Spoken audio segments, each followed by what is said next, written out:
யோசேப்பு இன்னும் எகிப்தின் சிறையில் இருந்தான். அவன் மீது பொய்க்குற்றம் சாட்டப்பட்டதால் அங்கு அடைக்கப்பட்டிருந்தான். கர்த்தர் அவனோடு இருந்தார். சிறை அதிகாரி அவனை நம்பி கைதிகளின் பொறுப்பை அவனிடம் ஒப்படைத்தான்.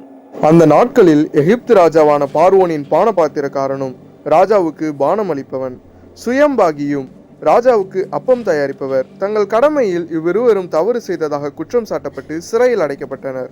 அவர்கள் யோசேப்பு இருந்த அதே சிறையில் வைக்கப்பட்டார்கள். சிறை அதிகாரி அவர்களை கவனிக்க யோசேப்பை நியமித்தான். ஒரு இரவு அந்த இருவரும் தனித்தனியாக கனவு கண்டனர். மறுநாள் காலை அவர்கள் கவலையுடன் இருந்ததை யோசேப்பு கவனித்தான். ஏன் உங்கள் முகம் இன்று சோகமாக இருக்கிறது என்று கேட்டான். அவர்கள், நாங்கள் கனவு கண்டோம், அதன் அர்த்தத்தை விளக்க யாரும் இல்லை என்றனர். அதற்கு யோசேப்பு, கனவுகளின் விளக்கம் தேவனுக்குரியது, சொல்லுங்கள், நான் கேட்கிறேன் என்றான். முதலில் பானபாத்திரக்காரன் தன் கனவை சொன்னான். ஒரு திராட்சை செடி எனக்கு முன்பாக இருக்க கண்டேன். அந்த திராட்சை செடியில் 3 கொடிகள் இருந்தது. அது துளிர்க்கிறதா இருந்தது. அதில் பூக்கள் மலர்ந்திருந்தது. அதன் குலைகள் பழுத்த பழங்களாய் இருந்தது. பார்வனுடைய பாத்திரம் என் கையில் இருந்தது.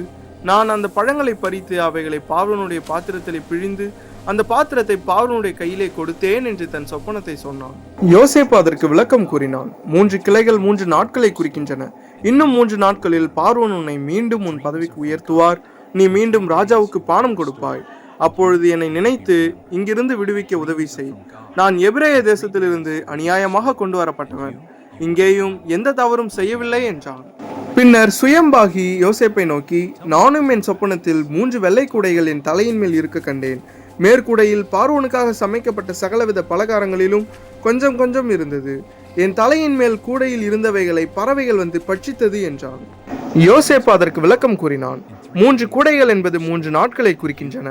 இன்னும் 3 நாட்களில் பார்வோன் உன்னை தண்டிப்பார். நீ மரண தண்டனை அடைவாய் என்றான். 3ஆம் நாள் பார்வோனுடைய பிறந்த நாளாக இருந்தது. அவன் விருந்தினரை அழைத்து விருந்து வைத்தான். அந்நாளில் பானபாத்திரக்காரனை மீண்டும் அவனது பதவிக்கு நியமித்தான். சுயம்பாகி மரண தண்டனைக்கு உட்பட்டான். யோசேப்பு கூறியது போலவே எல்லாம் நடந்தது. ஆனால் பானபாத்திரக்காரன் விடுதலையான பின் யோசேப்பை நினைவில் கொள்ளவில்லை. அவனை மறந்து விட்டான். யோசேப்பு இன்னும் சிறையில் இருந்தாலும் தேவன் அவனுடன் இருந்தார்.